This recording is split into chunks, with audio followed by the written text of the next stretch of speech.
மகா மேன்மையும் அருமையான வாக்குத்தத்தங்கள் 78. வானத்தையும் பூமியும் உண்டாக்கின கர்த்தரிடத்திலிருந்து எனக்கு ஒத்தாசை வரும். சங்கீதம் 121:2.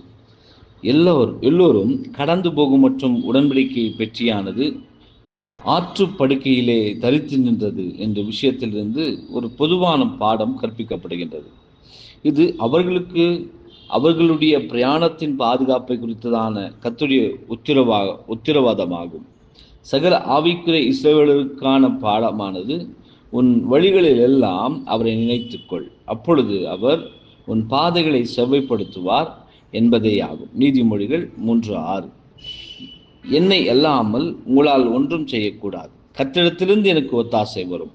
என்னை பலப்படுத்துகிற கிறிஸ்துவினாலே எல்லாவற்றையும் செய்ய எனக்கு பலன் உண்டு. எல்லாம் உங்களுடையது. நீங்கள் கிறிஸ்துனுடையவர்கள், கிறிஸ்து தேவனுடையவர்.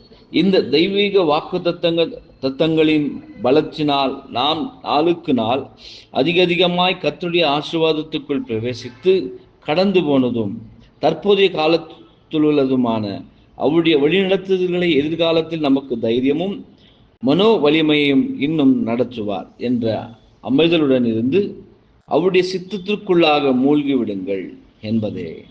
ஆமென்.